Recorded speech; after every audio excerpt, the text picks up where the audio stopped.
जिल्हा परिषदेच्या निवडणुकीच्या जेव्हा चालू होती तेव्हा जिल्हा अधिकाऱ्यांचे आदेश असताना जिल्हा परिषदेच्या प्रिमायसेसमध्ये कंपाऊंड गेट उघडायला पोलिसांना दमदाटी करून गेट उघडून आत कोण गेलं याची चौकशी झाली पाहिजे। तिथं कायदा सुव्यवस्थेचा प्रश्न निर्माण का झाला याची चौकशी झाली पाहिजे आणि ही सगळी परिस्थिती निर्माण का झाली याची चौकशी झाली पाहिजे। गुन्हा दाखल केला कोणी केला याची चौकशी झाली पाहिजे आणि जर पोलिसांना तपास करायचा होता जर पोलिसांनी तपास केला असता मतदानही झालं असतं। पोलिसांना तपास करून द्यायची जबाबदारी कुणाची होती? जर ज्यांच्यावर गुन्हा दाखल झाला त्याला तुम्ही प्रोटेक्शन देऊन हातात धरून तुम्ही सभागृहात घेऊन जात असाल तर सभापती महोदय हे कुठल्या कायद्यात बसतं? कोर्ट ठरवेल कोण आरोपी आहे चुकीचा आहे खरा आहे खरं आहे खोटा आहे हे कोर्ट ठरवेल।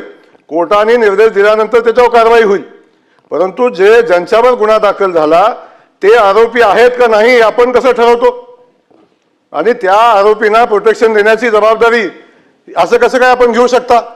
त्यामुळे माझं सभापती महोदया माझं सांगणं आहे आपण ज्या पद्धतीनं वस्तुस्थिती समजून न घेता परिस्थिती समजून न घेता आणि त्या ठिकाणी जे काय घडले अध्यक्ष सभापती महोदय त्या ठिकाणी जे काय घडले हे न पाहता जर जिल्हा परिषदेमध्ये निवडणूक चालू असताना कायद्याचं उल्लंघन केलं कुणी निवडणूक चालू असताना 100 मीटरच्या आत जायला नाही पाहिजे 5 मीटरवर सभागृहाच्या जातात कसं अध्यक्ष महोदय?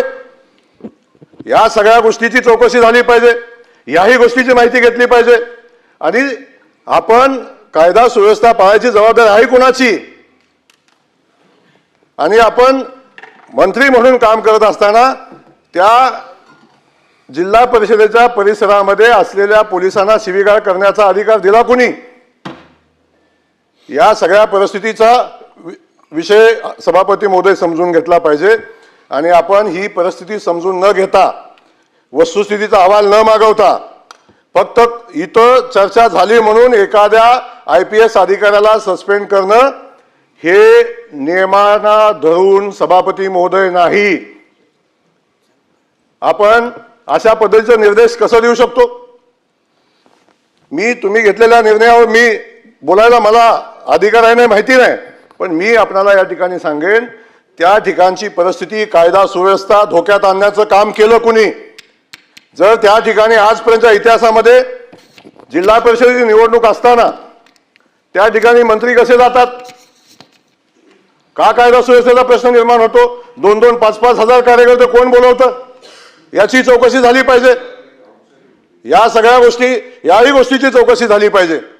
11 वाजता जिल्हा परिषदेची निवडणूक असताना जिल्हा परिषदेच्या CO ला 11 वाजता मीटिंग घ्यायला कोणी भाग पाडलं याची चौकशी झाली पाहिजे।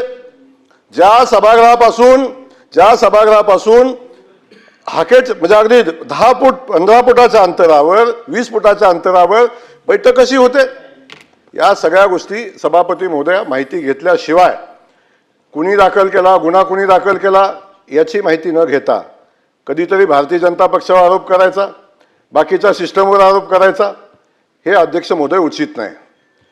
ज्यांनी दाखल केला गुन्हा तो राष्ट्रवादी पक्षाचा कार्यकर्ता आहे तो त्या सदस्याचा मुलगा आहे आणि असं असताना भारतीय जनता पक्षाला दोष द्यायचं काय कारण आहे? कशासाठी भारतीय जनता पक्षावर ब्लेम करता?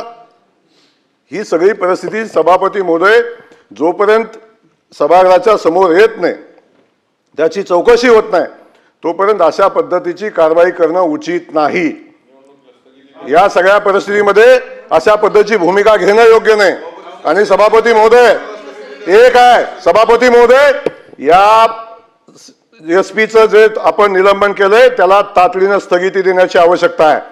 निवडणुकीची प्रक्रिया आहे निवडणूक बघेल सभापती महोदय निवडणुकीमध्ये जी प्रक्रिया झाली ती निवडणूक स्थगित करण्याचा अधिकार इथं नाही सभापती महोदय। त्यामुळे सभापती महोदय अशा पद्धतीनं निवडणुकीच्या प्रिमायसेसमध्ये दहशत निर्माण करणं स्वतःच्या ताकदीचा वापर करणं मंत्रिपदाचा वापर करणं हे सभापती महोदय कुठल्याही नियमात बसत नाही। आपण का नियमाचं उल्लंघन केलं का 5,000 माणसं सभापती महोदय त्या जिल्हा परिषदेमध्ये घुसली 5,000 माणसं जिल्हा परिषदेमध्ये जातात निवडणूक चालू असताना सभापती महोदय अशा पद्धतीचं वातावरण तिथं निर्माण करायचा, कायदा सुव्यवस्थेचा प्रश्न निर्माण करायचा आणि त्या ठिकाणी तो प्रश्न निर्माण करून सभापती महोदय